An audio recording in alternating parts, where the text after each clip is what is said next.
At nagbabalik ang oras na Zambasulta. Kayo pa rin po ay nakikinig sa 1116 DXAS, your community radio. Muli ako po ang inyong lingkod, Sara May Tulabing. Ang DXAS ay isa sa mga himpilan ng Far East Broadcasting Company at kasapi sa kapisanan ng mga broadcaster ng Pilipinas. Ang FEBC ay isang non-profit, non-commercial at donor-based radio station. At dahil po sa katapatan ng ating Diyos, at sa inyong partnership, tayo ay nagpapatuloy sa paghahatid ng mabuting balita ni Kristo. Inaanyayahan po namin kayong maging bahagi ng ating radio ministry. Pwede nyo pong iscan ang ating QR code o kaya ay mag-deposit sa ating bank accounts para sa inyong donasyon. At para ma-acknowledge namin ang inyong donation, ay magpadala po kayo ng mensahe sa amin. Muli, maraming salamat sa inyong partnership at God bless.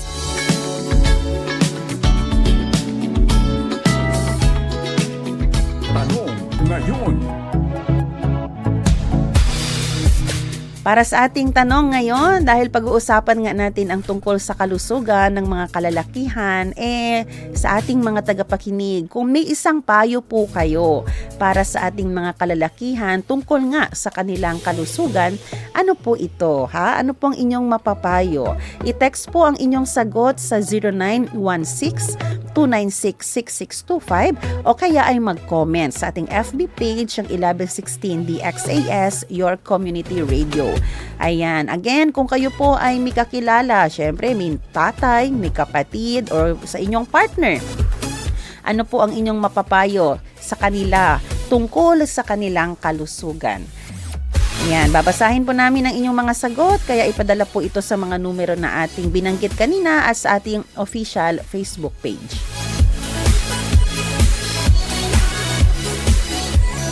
Sa Ley Informao, Prevenir Enfermedad y Saber el Magacura. junto con el Zamboanga City Medical Center. Servicio con compasión.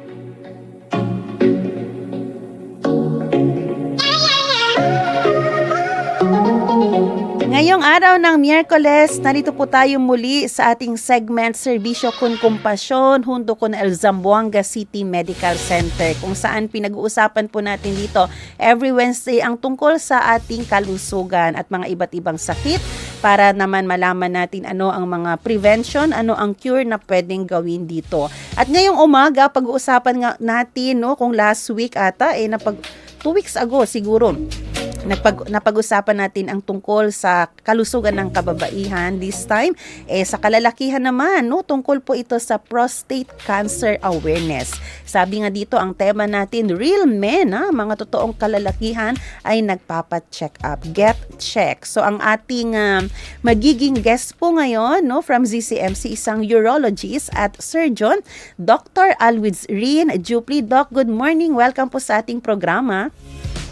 Hello ma'am, good morning po. Good morning sa inyong lahat ma'am. Yes, good morning. Welcome po muli, Doc, sa ating program dito sa DXAS. At ito nga, pag-uusapan po natin, Doc, tungkol sa prostate cancer. Doc, una sa lahat, bakit po mahalaga na mapag-usapan po natin ang tungkol dito? At para sa mga hindi pa talaga pamilyar, ano po ba itong prostate, Doc? Ano ang papel nito sa katawan ng isang lalaki? Anyway, ang ma'am, pagdating sa prostate naman, may tatlo kasi talaga siyang parang mag-matter sa buhay ng isang lalaki. Ito yung tatlong sakit na very common pagdating umakyat na tayo ng mga 50 years old pataas. Usually mga 40 years old mag-start na yan, pero mag-matter yan siya. Nagkakaroon ng mga problema doon sa 50 pataas. Ito yung mga paglaki lang ng prostata or namaga yung prostata o nag-infection o yung sinasabi nating prostate cancer. Now, kung magtatanong, kung may, ang prostata lang kasi is parang sex accessory organ yan siya. Parte yan ng katawan ng lalaki. Nandyan yan siya sa baba ng pantog. Malapit din yan siya sa pagdaanan ng tinae. Tapos at the same time, ang purpose lang naman, hindi naman talaga siya malaki ang purpose na Actually, pwede mo rin naman yan siyang tanggalin. Ika nga sex accessory organ. Pero may tinutulong yan siyang fluid nakakatulong yan sa lalo na yung pag-protect ng semilya ng lalaki. So, importante lang din yun siya, yung prostata. Kaso, pag tumatanda kasi tayo, lumalaki siya. Pag lumalaki na yon, marami naman ang cause. And isa doon, yung hormones ng lalaki. So, pag lumaki na siya, mag-iipit siya sa pagdaanan ng ihi. So, lahat ng simptomas niya, pareho lang sila lahat. Mhm. Sa pagdaanan lang ng ihi ang simptomas. Ayan, Doc. At bakit po pala, Doc? Kasi kanina na-mention nyo, pwedeng 40. Pero kadalasan, 50 po nagsisimula. Ano po meron sa mga edad na ito, Doc? Ang edad na 40 years old kasi, diyan na ulit yung, kumbaga sa pag-aaral, sa siyensya, diyan na ulit mag-uumpisa magre-react yung prostata mo sa hormones ng lalaki. Ito yung tinatawag nilang testosterone. Ito yung pinoproduce 95% na hormones na galing sa itlog. So, magre-react na ngayon siya ulit ang hormones na yan papuntang prostata. Yung prostata, lalaki na siya. Yung testosterone na tinatawag, may surge kasi yan sa pagkapanganak mo, sa teenager mo. Kaya nakikita ninyo, nagbabago na yung itsura ng lalaki. Nagkakaroon ng bigote, kumbaga yung mga hair niya sa katawan niya. So, ganun din siya pag mag-age ka na. Magkakaroon ka ulit ng another testosterone surge din. Pero, dito siya, dapat hindi na siya kasi nagre-react ang prostata sa hormones ng lalaki. Pero for unknown reason, si God na lang siguro makakaalam nun, nagre-react siya at around 40 years old and above. So doon din siya lumalaki. Doon din nagkakaroon na ng mga prostate cancer. At itong prostate cancer po, Doc, paano po ba ito? Pwede po bang itong iwasan ng mga kalalakihan? May paraan po ba? Or malaki ang chance po na pwedeng magkaroon ng ating mga kalalakihan ng ganito? Ang sa prostate cancer po, ma'am,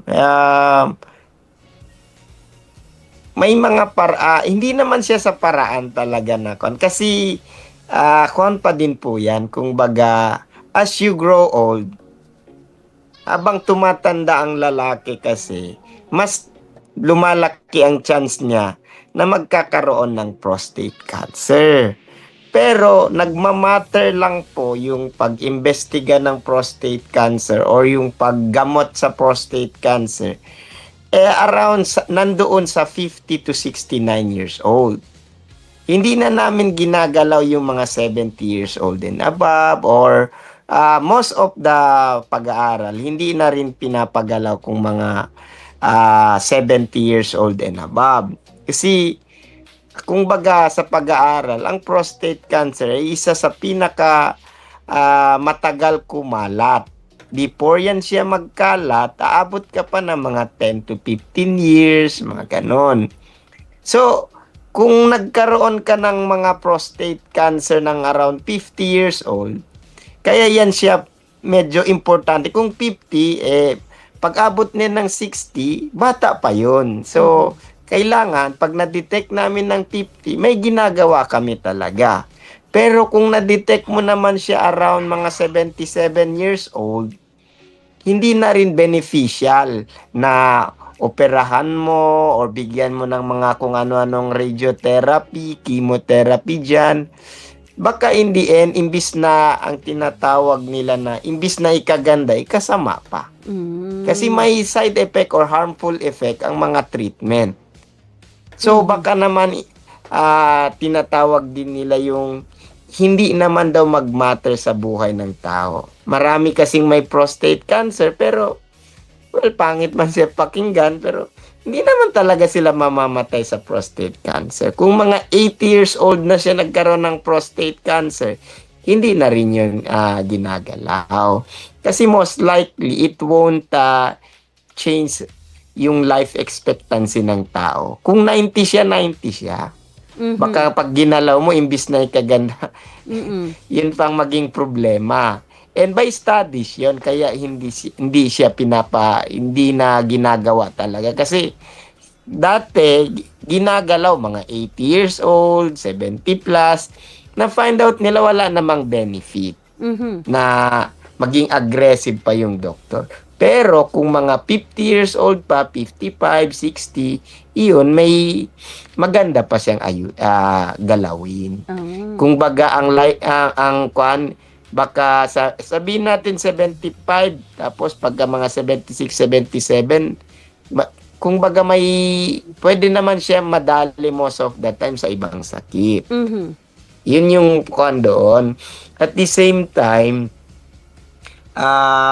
kung baga ang pag-iisip kasi ng mga urologists sa entire world or by guidelines, ang life expectancy naman kasi daw ng lalaki is hanggang mga 69 to 70. 70 years old and above, bonus na lang Bonus yun. na. More of like yung 75, 78, mga 80.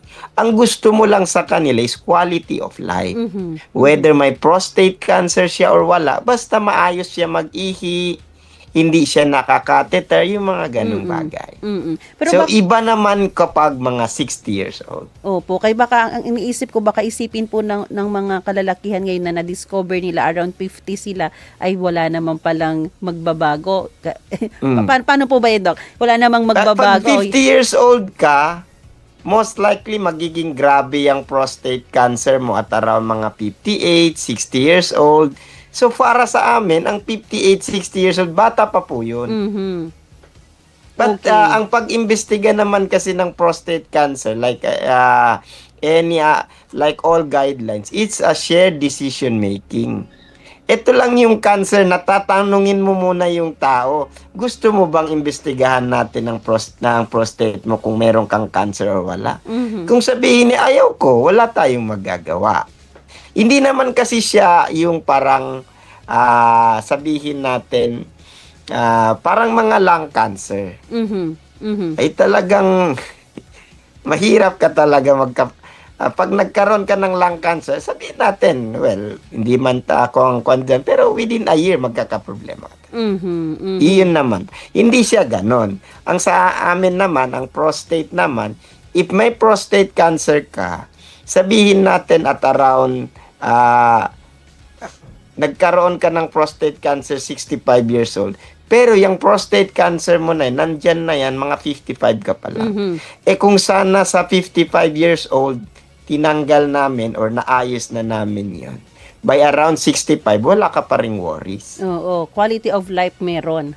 Meron. Kasi pag dumating naman ang time na grabe na yung prostate cancer, masakit yan siya sa buto, grabe ka kung mag-ihi ng dugo, magbaraki-bara, mga ganong bagay. Okay. So, meaning, Doc, yung mga 77, yun na yung mararanasan nila.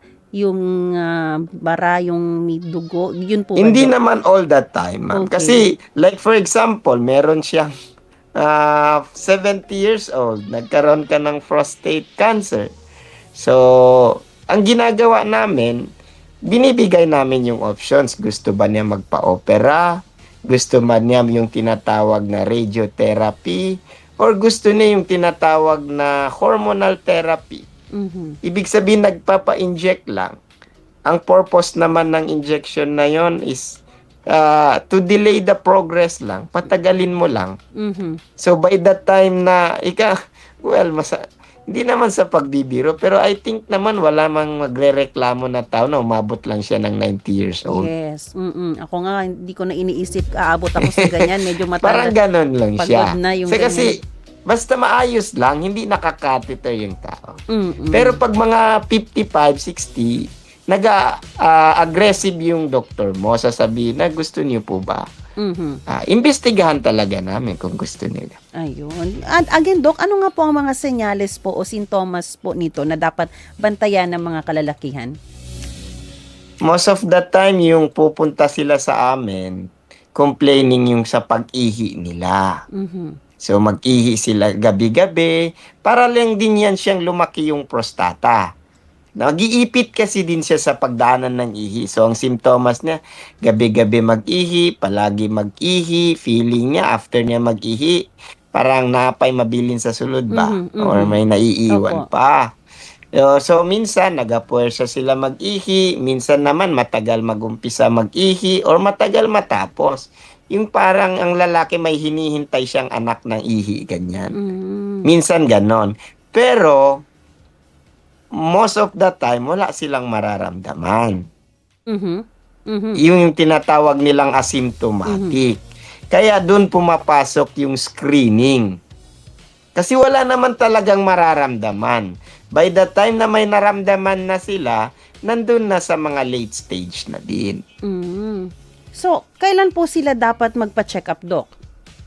Kung pag-uusapan natin ang prostate cancer, nandun lang ako sa personally sa guidelines.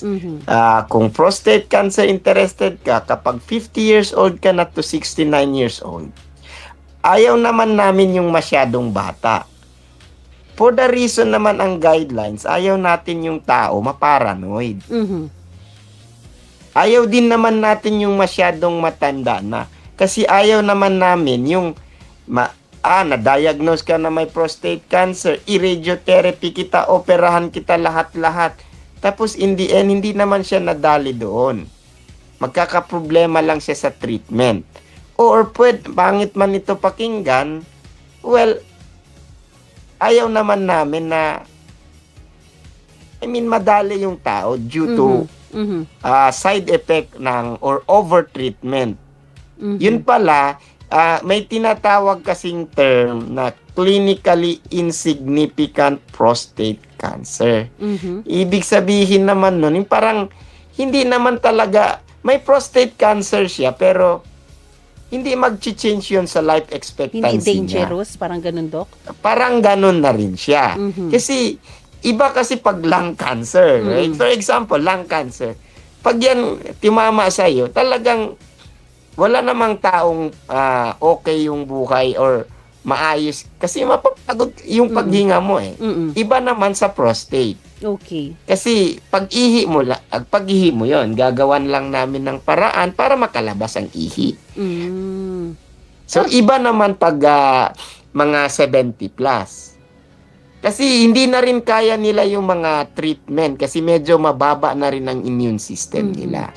So, ang pag-iisip kasi ng iba, bigyan mo ng bigyan. Pero yun pala, abot pa rin siya ng 100. May mga studies kasi, example, 70 years old, both of ng dalawang grupo, 70 sila, umabot sila ng 80, yung quality of life ng isa, mas maganda kaysa inoperahan. Pero pareho lang silang umabot ng 80. Okay. Yung isa, hindi mo naman ginalaw, inobserve mo lang, or kung nagbara, scrape lang siya, hindi na siya nag-undergo ng kung ano-anong treatment. Pero yung quality of life niya maganda. Nagwawalis diyan sa tabi-tabi, pupunta ng simbahan, ng moske, ng Nakakapaglakad. mall. Parang walang problema. Pero yung isa naman, andun na minsan nadadala sa ICU, tapos hindi niya na makontrol yung pag-ihi niya. At saka sabihin na natin, bastos man siya pakinggan, yung iba kasi, lalo na sa mga foreigner, yung potency, very important. So, pag nag-undergo sila ng operations or kung ano-anong treatment, hindi na tumatayo yung ari nila. Concern din yun ng mga lalaki. I'm not saying na parang kwan talaga siya, pero it's a human needs kasi. Yes, need Kaya nagiging kasama yun siya sa decision ng lalaki. nagiging kasama sa kanilang concern. Oo, parang ganon. Totoo po talaga yun, ma'am. Kasi, hindi mo kasi pwedeng balin, ay okay lang, matanda ka na, grabe ka na. Hindi yung ganon. Ang lalaki naman, kahit hindi niyan gagamitin, alam niya lang na gumagana, parang ang self-esteem niya mataas pa rin. Yes, opo. So, Doc, no, yung parang ano siya, no, parang yung symptoms, Doc, parang akala lang ng lalaki, parang may UTI lang siya. Ganun po ba yun? Parang ganun lang. Hindi, yeah, parang ganun siya na may UTI lang. Pero ang UTI naman sa atin is kapag mahapdi na. Yung simptomas niya talaga, pareho lang siya yung tinatawag nilang benign prostatic hyperplasia. Ito yung tinatawag na benign. Hindi siya yung cancer, pero lumaki din ang prostata. Pareho din sila sa prostate cancer. Parang most of the time, ang complaint niyan nila yung gabi-gabi mag-ihi. Hindi na makatulog sa gabi. Gigising ng mga 1 o'clock, 2 o'clock, 3 o'clock. Siyempre, pagkadating sa umaga, buisit na yan. Hindi nakatulog. Totoo naman yun. Opo. So, yun yung pinakaunang concern nila, yung tinatawag naming nocturia. And like any other, yun talaga ang always na complaint. Kasi hindi sila makatulog. Dok, umaabot akong 5 beses sa gabi maggising. Konti na nga lang ang iniinom kong tubig. So, ganun yung simptomas niya palagi. Kaya, kung sa amin, kung mga 50 years old, kung pwede, magpa-check up talaga. Kahit wala kayong nararamdaman. Yun yung kwan namin. 50 years old, yung pinaka-ideal age na magpa-check up po sa ating mga doktor. Pero Doc, for clarification, itong prostate cancer na ito, hindi siya namamana. Hindi po genetics po ito, no? Hindi. Ang prostate cancer, marami ang kuan. Pero may germline din. Ibig sabihin, merong siyang parang type or part sa katawan natin or yung tinatawag nilang germline mutation na napapass on from generation to generation. Kaya kung like for example, kapatid mo, tatay mo, lolo mo, lalo na yung kapatid mo. Kapag nagkaroon yung kapatid mo ng prostate cancer, sa example, older na kapatid mo, ina-advise namin yung younger na kapatid niya at reach niya ng mga 50, better pa-check din or earlier pa. Kasi ang guidelines kapag na-detect sa mga family, mayroong mga kuan, earlier. Or kung Afrikano ka or African descent. Hindi naman yun sa pag-racist, pero sila yung very common sa kanila. Okay. Nagkakaroon talaga sila ng prostate cancer. Mataas ang risk nila na magkaroon ng prostate cancer. Kasi mataas naman talaga yung tinatawag nilang testosterone compared sa mga Asian or mga puti. Kasi ang itim ang pinakamataas. Kasi yung testosterone, yun man yung lakas ng lalaki. And aminin naman natin yung itim, mas malaki at saka mas malakas yan. Compared to the Asian. Lalo na pag Pinoy. Compare sa Pinoy. Parang ganon siya. Opo. Pero, Doc, pwede nyo po ba kaming dalhin din, Doc? Kasi yung iba po, ang fear nila, yung check-up na, paano ba yung test? Ano po ba tinitest, Doc, para malaman kung positive or negative siya sa prostate cancer? Kasi yung iba baka masakit or matagal ang proseso. Baka may mga ganyang misconception.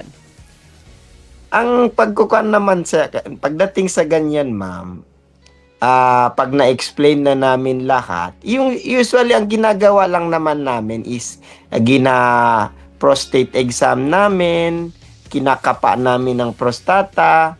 Pag sinabing kinakapa yung prostata, yun yung minsan discomfort sa mga, sa atin, lalo na sa mga Pinoy, yung tusukin mo yung puwet ng sa tao. Sa babae, IE, ang discomfort ng mga kababae. Na medyo.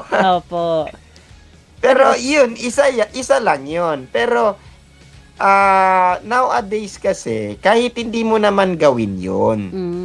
Kung sabihin ng pasyente, ayaw ko Dok magpa-examine sa prostata, wala namang problema kasi with or without naman kasi yung tinatawag nilang prostate exam. With or without. Ibig sabihin, yung pinakamahalaga doon, yung tinatawag nilang laboratory, yung PSA. Kuha ka lang ng dugo, para kang nagpakuha lang ng dugo na any other magpakuha lang ng dugo. Di mo naman kailangan ng sabihin natin mag-fasting pa or ganyan. Pupunta ka lang sa laboratory, magpa-PSA, kukunan ka ng dugo, hintayin mo yung result. Doon na natin magiging sabihin natin masakit or kailangan ng operation kapag mag-biopsy na tayo. Depende naman yun sa result ng PSA mo. Prostate specific antigen tawag nila doon. Laboratory lang yun siya na kukunin ka sa dugo, tapos pag may result na, aalamin ngayon i-interpret ng doktor mo kung mataas ba siya or mababa. Mhm. Yung biopsy po, Doc, how about yun? Masakit po ba yan? Ayun yung may anesthesia yun siya. Mhm. Sa US or sa ibang mga lugar, regional block. Pero ako personally or other mga urologists, pangit man to pakinggan, pero Pinoy kasi tayo. When it comes to pain tolerance, medyo mababa. Mababa. So, mas maganda pinapatulog. Kasi Okay. yung anxiety din natin, Mhm. so mas maganda pinapatulog lang kadali and then mag-biopsy and then tapos na. Okay.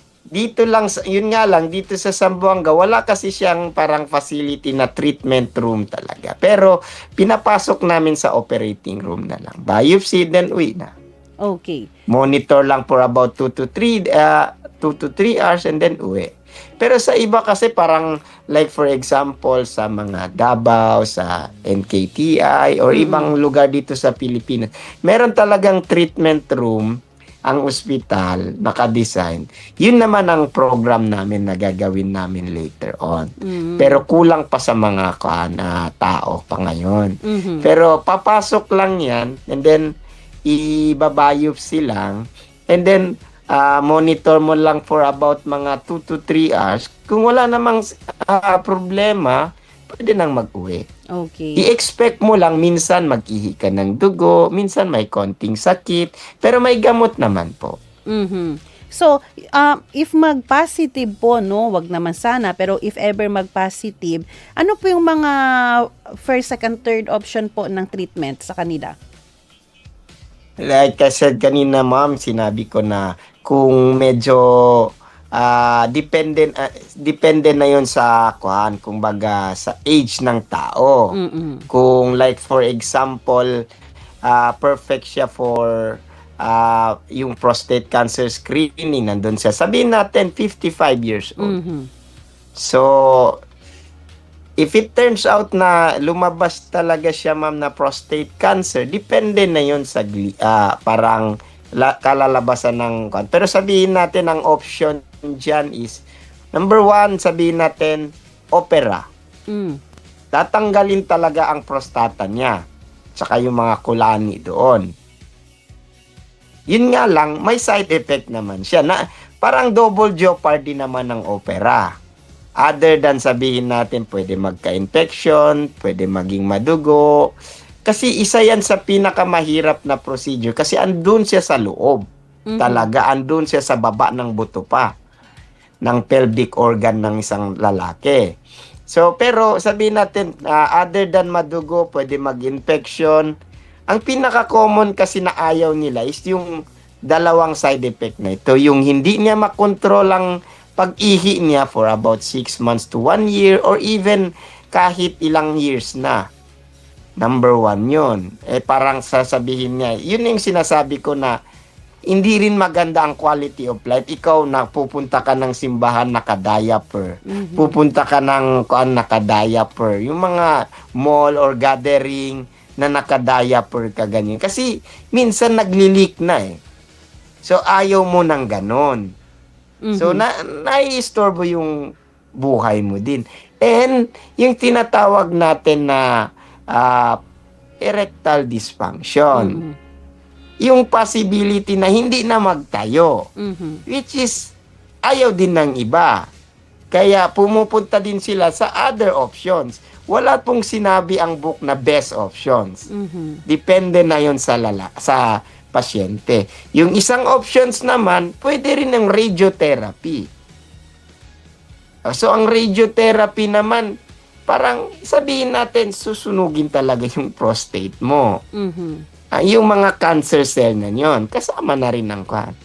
Pero yun nga lang, mayroon din siyang parang side effect.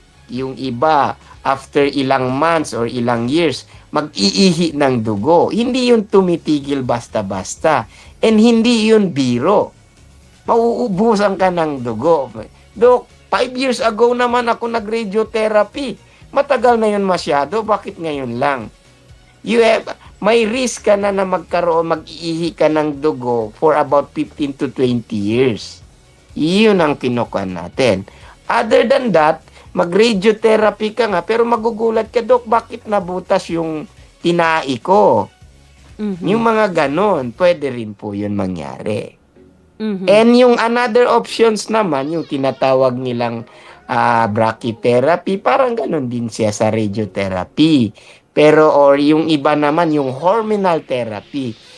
Yung hormonal therapy, ito yung mga tao, yung ang gusto lang talaga nila is, example, kumalat na ang prostate cancer niya.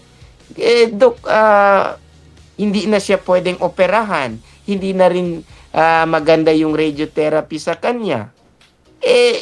Ang isang options naman niya is yung hormonal therapy. Injection. Kung mapataga ang prostate cancer, sabihin natin at around 60 years old na siya, Mhm. tapos magiging grabe at around 70 to 75, ngayon ang hormonal therapy, pababagalin niya Mhm. ang pagkalat ng prostate cancer. And kahit kumakalat na, binibigyan namin ng mga marami pang gamot. Mhm. Yung isa, yung pag-umpisa kasi yung parang dalawa kasi siya. It's either surgical or medical castration. Yung isa, magi-inject ka. Every month or every 3 months or every 6 months, depende na yun sa gusto ng tao. And then, kung 10 to 15 years before maging grabe, another mga 5 years na naman. Mga ganun. Mhm. So, like I said, walang taong magrereklamo kung umabot siya ng 80 plus, 90. Minsan nga, tinitigil na pag 80 plus. Dok, pwede bang tanggalin na natin yung hormonal therapy? It's okay naman din. Although, clinical evidence, wala po yung kuwan. Mhm. And then, yung sabihin naman natin, yung surgical castration, yung like for example, nandun sa mga island, hirap magpunta palagi, nag-a-advise din kami na kung hirap po kayong magpa-injection, magpa-inject every 3 months or hassle sa inyo, pwede rin po tanggalin natin yung itlog ninyo. Mhm. So, it's an option din. And wala naman pong difference. Siyempre, yung difference lang talaga, yung isa, wala ka ng itlog. Mhm. Pero, meron naman kaming technique para ma-feel niya na parang may itlog pa rin siya. Pero basically, yung laman doon, tatanggalin namin. Mhm. Okay. Of course, operation siya. Pero, kung isipin mo, in the long run, mas maganda yung may advantage din yung wala ng itlog kasi hindi ka na kailangan magpa-inject every now and then. Pwede ka na lang every year pupunta sa doktor mo, magpapakamusta lang. Pero yun nga lang, wala ka na lang talagang itlog. Mm-mm. Dok, matanong ko na lang din po dahil napag-uusapan natin ito. Like for example po, si lalaki, may partner pa siyang, may wife pa po siya. Paano po yung nila, yung intimacy nila, Dok? Makaka-apekto po ba? Advisable pa po ba na maging active sila? Or may pwedeng mangyari sa wife kapag po may prostate cancer na po yung husband niya? Pagdating sa any form of sexual activity, wala pong problema kung may prostate cancer. Hindi naman po siya parang yung sabihin natin parang mga STD. Hindi yan siya ganon. natatransmit. Okay. Oo. Always natin i-remember yung ito, although may mag-matter ang sabihin natin ang edad, pero may mga germline, pero most of the time race, mag-matter yun yung edad, race, at saka kung may lahi most of the time. Pero ang pinaka-kuan doon is yung age talaga. Habang tumatanda ang lalaki, nagkakaroon ng prostate cancer. Oo, pero may prevention po ba tayo dyan, Doc? In terms of prevention po, ma'am, well, pwede tayong makasabi na like for example, yung iwas, hindi naman sa pagkan, pero nakaka-apekto kasi yung diet ng tao. Yung diet, yung pinaka-advice nga nila, yung proven na diet is the Mediterranean diet. Mhm. Parang kung gusto nila, i-search nila kung anong Mediterranean. Yung mga, ang daily nila, like mga bread, wheat, mga ganong bagay. Tapos may fish yan sila daily, pero at a small amount. Yung mga meat na yan, mga occasional na lang yan. That is Mediterranean diet. Yun, maka-apekto yun. And according to studies, pag mga ganon ng diet, mas lesser yung aggressiveness ng prostate cancer. In terms of parang complications, hindi daw masyado. And most of the time daw, kahit may prostate cancer sila, yung clinically insignificant naman. Now ngayon, pag ang isa pa yung smoking. Hindi naman talaga sabihin natin, pag nag-smoke ka, magkakaroon ka ng prostate cancer. Yes, there's a risk factor for that. Pero ang kwan talaga ng smoking is most of ng tao na nagasigarilyo, kapag nagkaroon ka ng prostate cancer, most of that na mga pasyente na nagkakaroon ng ganyan na prostate cancer, mamamatay din sila sa prostate cancer. Remember natin yung data. Most of the prostate cancer na na-diagnose, 10% or less than 10% or as low as 3% daw, yung lalaki na mamamatay talaga sa prostate cancer. Most of the time, mamamatay naman siya sa cancer-related or sa ibang sakit niya. Now ngayon, kung meron sila like naninigarilyo pa siya, malakas pa siya, most of the time yung prostate cancer nila aggressive. And grabe yung pag-ihi ng mga dugo. Marami ang ng smoking. Kaya, ina-advise namin na tigilan mo yung smoking. Yan yung dalawa na yan, ang parang by studies, maganda sana gawin ng isang pasyente namin. Yung mga vitamin D, vitamin C, vitamin E, selenium, may mga studies na it can improve or lessen or mga ganon. Pero, hindi naman talaga proven yung mga pag-take nila ng mga supplement na gano'n. And lastly, of course, yung exercise and lose weight. Pero, hindi na, and I'm not saying, walang basagan ng trip. Kung gusto niya na kuan siya, pero sabihin lang natin na kung mas maganda ang mag-ehersisyo talaga. Ayan. So, yun po yung mga dapat na iwasan nila, no, at gawin. Iwasan manigarilyo at gawin ang mag-exercise lagi. Doc, sa ating pagtatapos po, may mga kalalakihan din talaga na medyo takot or ayaw or walang pakialam. Ayaw magpa-check up. Ano po ang inyong mensahe at saan po sila pwedeng pumunta? Kailan po sila pwedeng pumunta sa inyong clinic? Anyway, ma'am, ang kuan po, idagdag ko lang, ma'am, baka makuan nila. Maganda po yung fruits and vegetables or high fiber diet. Lalo na po yung fruits. Okay, yun po yung pinaka-advice yan kung kahit sino po yan. When it comes to mga lalaki na medyo although ang sinasabi ng book naman is it's a shared decision making when it comes to prostate cancer. Pero katawan mo kasi yan eh. So, kung ano yung kinakain mo, ano yung ginagawa mo, yun din naman babalik naman sa'yo. So, although hindi naman natin masabi yung buhay natin, si God lang naman, pero walang masama kung alagaan mo yung sarili mo. May naramdaman ka man or wala, pero aminin naman natin pag umaabot na tayo ng mga 50 years old and above, meron na po talaga yan. Walang masama kung personally sa amin, kahit hindi sa amin sa urologist, 50 years old or 40 years old and above sa iba talaga yan. Pero sabihin natin kung prostate, 50 years old and above, may nararamdaman ka man or wala, malakas ka man or wala, sabihin mo may okay man ang sexuality ko or pangit, doesn't matter. Basta 50 years old and above sa amin, kung interested ka sa prostate na ipa-imbestiga, mas maganda kahit sino pong doktor, ipa-investigate mo. Pa-general check-up ka.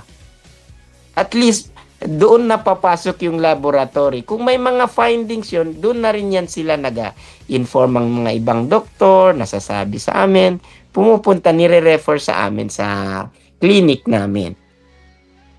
Mhm. Or dyan po sa general hospital namin. Every Friday, meron ang Euro. Whole day yan. Mhm. So, chine-check namin yung lahat ng may problema sa pagdaanan ng ihi. Lalo na yung sa mga prostate. Mhm.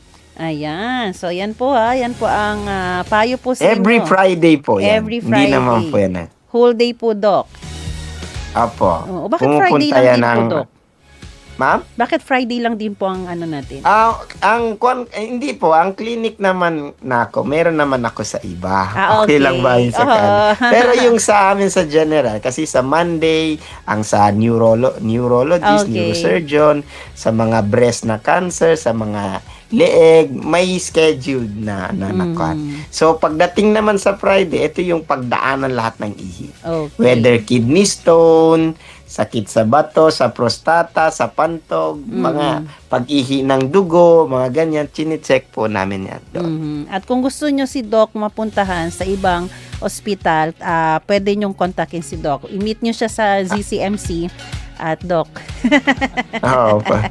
Baka pwede Ayoko ganon. na mag-consa. Pero, yan, nag-clinic naman. May clinic naman kami, like ako sa West Metro at saka sa Premier. Mm.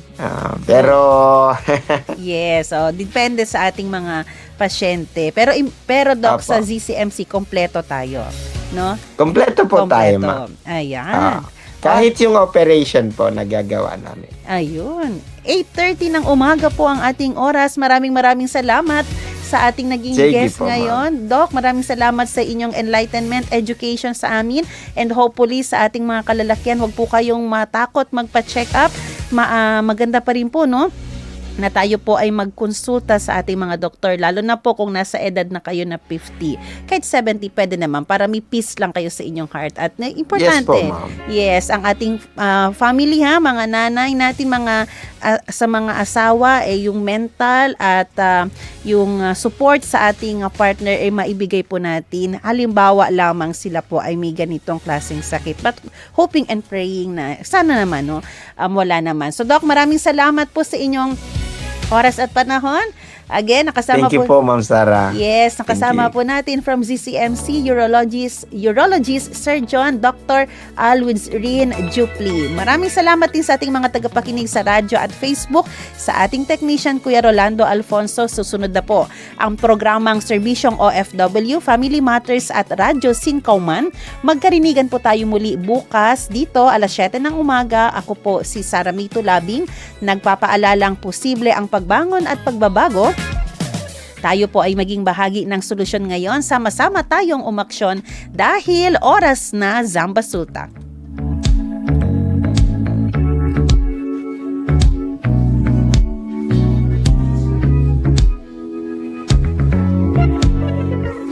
Inyong napakinggan ang programang Oras na Zambasulta. Para sa mga komento, mensahe o suhestyon, tumawag o mag-text sa 0916-296-6625 o sa 0998-844-1410. This is your community radio, 1116 DXAS, communicating Christ in our world. Agapay ng mga Pilipinong manggagawa sa ibang bansa, hatid ng FEBC Radio.